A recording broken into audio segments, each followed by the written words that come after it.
अशफाक अहमद ज़ाविया। बाबा की तारीफ। बाबा वो शख्स होता है जो दूसरे इंसान को आसानी अता करे, ये उसकी तारीफ है। आपके जहन में ये आता होगा कि बाबा एक भारी फ़कीर है, उसने सब्ज रंग का कुर्ता पहना हुआ है।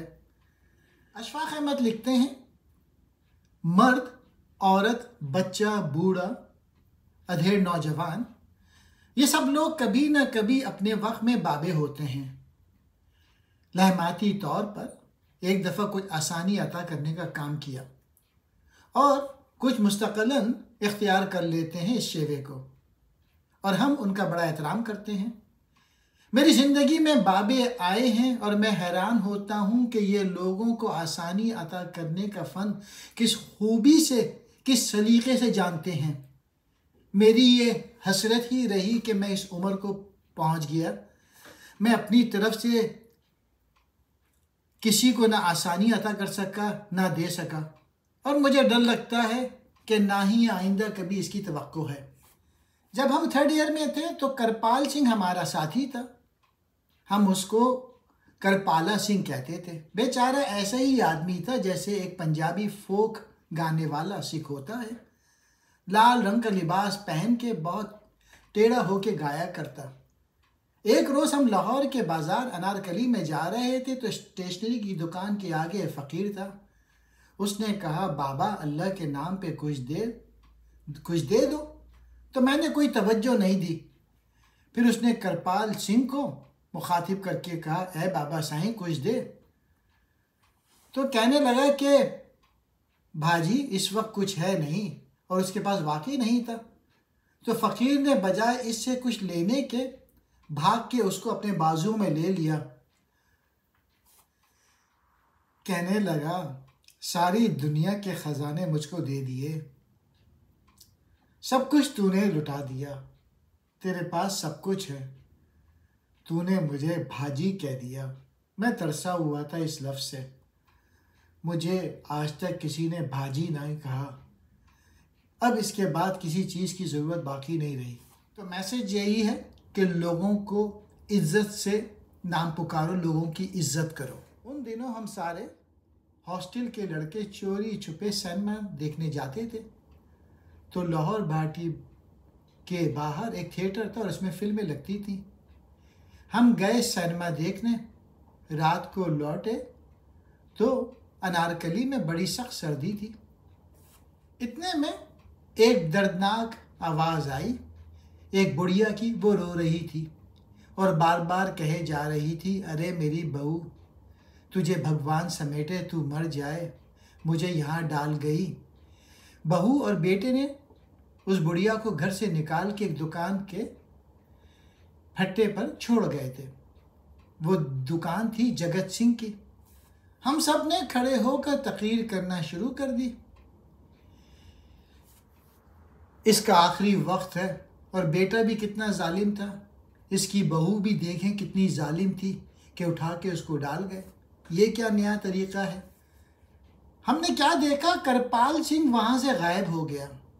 हमने कहा पीछे रह गया या पता नहीं कहाँ रह गया। तो अभी हम तकरीरें कर रहे थे, इस बुढ़िया के पास खड़े होके वो बाइसाइकिल के ऊपर आया, बिल्कुल पसीना पसीना सर्दियों में, सांस ऊपर नीचे लेता। उसके हॉस्टल के कमरे में चारपाई के आगे एक पुराना कंबल होता था जो उसके वालिद ने दिया था। उसने वो कंबल बुढ़िया के ऊपर डाल दिया और वो उसको दुआएं देती रही। उसको नहीं आता था वो तरीक़ा कि किस तरह तकरीर की जाती है, फ़न तकरीर से ना वाकिफ़ था। बाबा कहा करते थे, इंसान का काम है दूसरों को आसानी देना। अगर आप ज़िंदगी में कभी किसी शख्स को आसानी अता कर रहे हैं तो आप बाबे हैं। अगर आसानी नहीं अता कर रहे तो आप अपनी ज़ात के हैं। आपने अपने बचपन में देखा होगा, आपके महल्ले के, आपके गांव के, आपके शहर के बुज़ुर्ग जो थे, वो जब राह चलते थे तो अपनी छड़ी के साथ कोई केले का छिलका पड़ा हो या कोई ऐसी गिरी पड़ी चीज़, ईंट, रोड़ा हटाते चले जाते थे।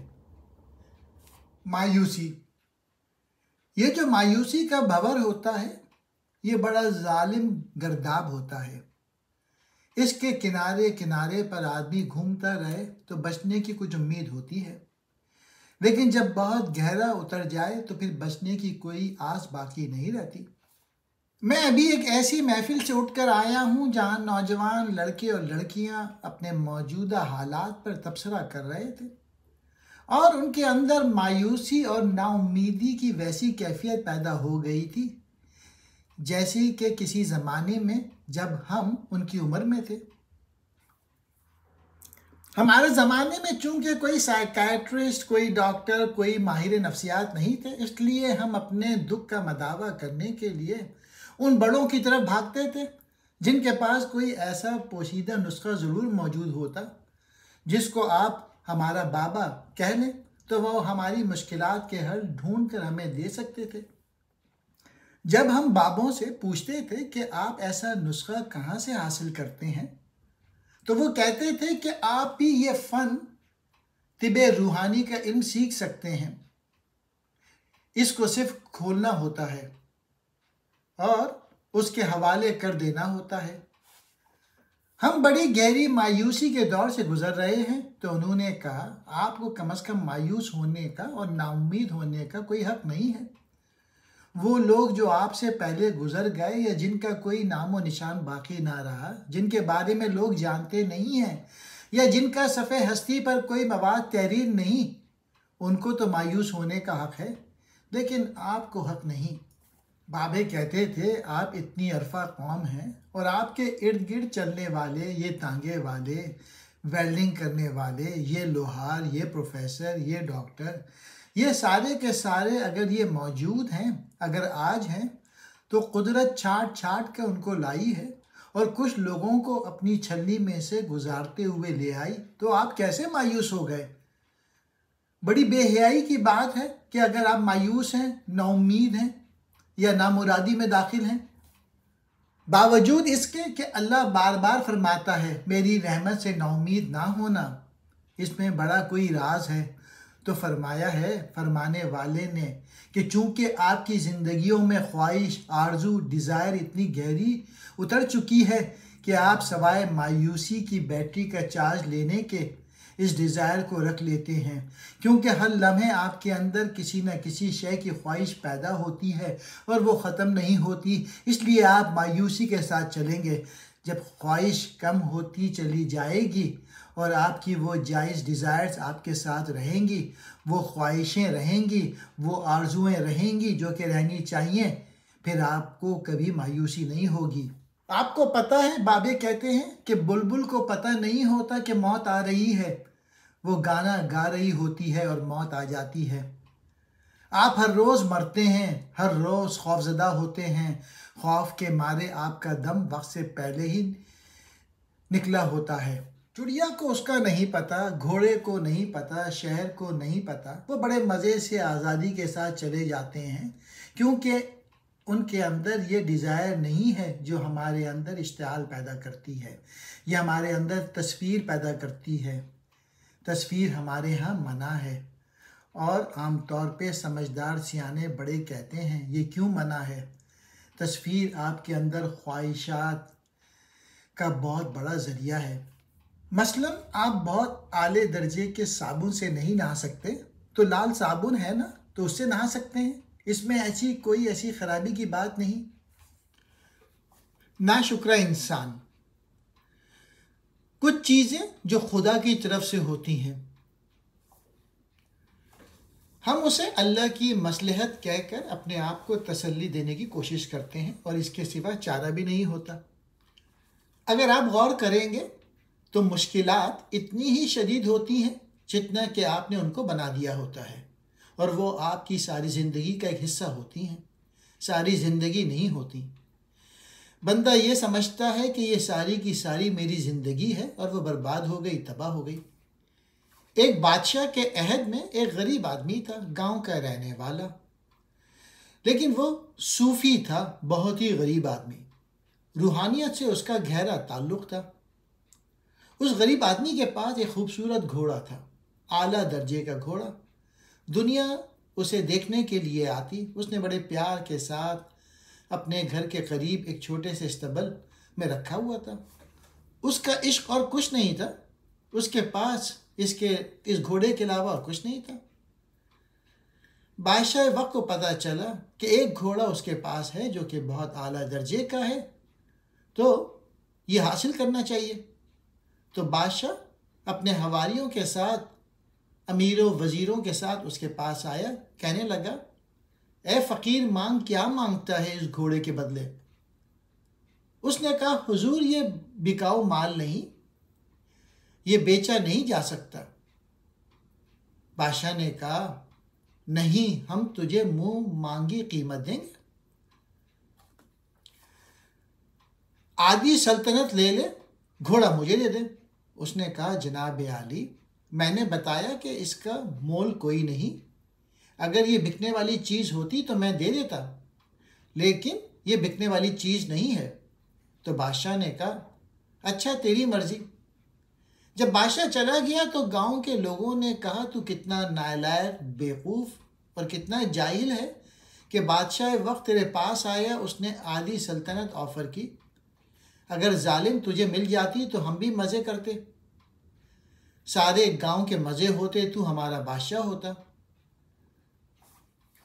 कितनी बड़ी खुशनसीबी को घर आए धक्का दे दिया, बाहर फेंक दिया। तो उसने कहा, वो बादशाह अजीब व गरीब आदमी था कि मेरा घोड़ा है, उसने इसका मोल लगाया, मैंने नहीं दिया। इसमें खुशनसीबी या बदनसीबी की क्या बात है? ये तो मेरी ज़िंदगी है, मेरा घोड़ा है। खुशनसीबी तुम किधर से निकाल रहे हो? मैं नहीं देता। उन्होंने कहा, तू ज़िद्दी आदमी है, और वो ये कह के चले गए। थोड़े अरसे बाद क्या हुआ, सुबह उठा चारा डालने के लिए तो वहाँ देखा कि अस्तबल में घोड़ा नहीं है, अस्तबल खाली था। गांव के लोग आए, रोते पीटते, कहने लगे, हमारे गांव का हुस्न तबाह हो गया। तुझसे कहा था ना कि बादशाह वक्त के साथ जोर आजमाई नहीं करते। तेरा घोड़ा तेरे पास नहीं रहा, तेरे साथ बड़ा जुल्म हो गया, तू तबाह हो गया, बर्बाद हो गया। उसने कहा, मैं कहाँ से तबाह हो गया, कहाँ से बर्बाद हो गया? एक घोड़ा था, छोटी सी चीज़ थी। मेरी ज़िंदगी तो बहुत बड़ी है, ये उसका एक हिस्सा था। हिस्से के ऊपर मेरी सारी ज़िंदगी को क्यों फैला कर कह रहे हो कि चूंकि तुम्हारा घोड़ा चला गया इसलिए तुम बर्बाद हो गए? मामूली सी बात है। उन्होंने कहा, नहीं, तू बेवकूफ़ आदमी है, तुझे अल्लाह ने अकल ही नहीं दी। वो फिर वापस चले गए। कोई 1 महीना 11 दिन के बाद उसका घोड़ा वापस आ गया। उसके साथ 11 नए जंगली घोड़े थे। वो कहीं भाग गया था जंगल में, और जंगल में जाके उन्हें सेट कर रहा था, और वो सारे उसके इश्क में मुब्तला हो गए। तो 11 घोड़े नए आला दर्जे के साथ लेके आ गया। जब उसने देखा तो बहुत खुश हुआ। उसने रस्से डाल के सबको वहाँ खड़ा कर दिया। गांव के लोग आए, उन्होंने कहा, तू बड़ा खुशनसीब है, तेरा घोड़ा खो गया था और देख तुझे कमाल की चीज़ ला कर दी। उसने कहा, मेरी कहाँ खुशनसीबी है, घोड़ा था, चला गया, वापस आ गया। तो मेरी ज़िंदगी कुछ और है, और तुम एक वाक़या पकड़ लेते हो। तुम इतने नालायक लोग हो, समझते नहीं। तुम आकर कहते हो क्या खुशनसीबी है। वो जो घोड़े जंगल से आए हैं वो जंगली घोड़े थे, अब उनको सजाना बड़ा मुश्किल काम था। तो उस आदमी का एक अकलौता बेटा था, बहुत प्यारा, जी जान से अजीज़ था। एक बाप था, एक बेटा था। उसने कहा, बाप, ये जंगली घोड़े हैं, मैं इनको सुधारूंगा। चुनांचे वो घोड़े को पकड़कर उनके मुंह में लगाम दे के उसके ऊपर चढ़ा और उनको सुधारने के लिए जंगल ले गया। दूसरे दिन फिर जब वो जंगली घोड़े पे चढ़ा तो गिर गया, उसकी रान की हड्डी टूट गई और ज़मीन पर तड़पने लगा। उसका बाप आया, उसको उठा के ले गया। गांव के लोग रोते पीटते आए, तेरी बदकिस्मती है, तेरा एक ही बेटा था, तू तो मारा गया, तबाह हो गया, बर्बाद हो गया। इतना जवान साल बेटे, उसकी रान की हड्डी टूट गई। उसने कहा, भाई, इसमें मेरी बदकिस्मती किधर से आ गई? ये मेरी ज़िंदगी का एक हिस्सा है, एक बेटा है, बेटे की रान टूट गई है, मुश्किल आई है तो ठीक है। तुम मुझे सारे के सारे क्यों कह देते हो कि तू मारा गया, तू बर्बाद हो गया, तेरे घर में बदनसीबी आ गई। थोड़े दिनों के बाद बादशाह की करीबी हमसाया बादशाह से जंग लग गई।